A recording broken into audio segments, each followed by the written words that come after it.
Barbie Fortesa update. May pamakdo pa nga si Barbie sa last taping ng Paskong Pinoy. Masarap talaga makatrabaho si Barbie. Napaka-generous. Yan o. Yan o, love ko to. Still rolling yan sa last taping. Si Barbie, yan pa nga si Echong.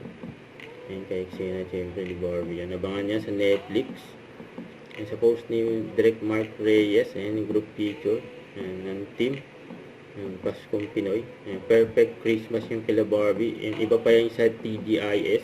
By dalawang version. Abangan niya sa December 3 sa Netflix. Yan sila Barbie at Echong D.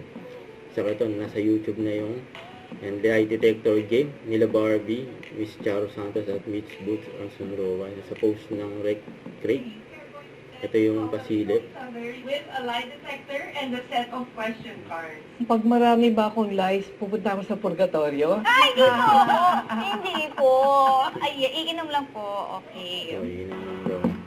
Saka ito pa yung post ng mga Barbie Natics na full support kay Barbie and during sa family feud, ang galing ni Barbie dyan sa si Daddy Tony. Yan, full support na.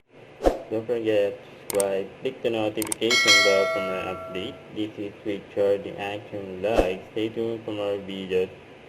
See ya.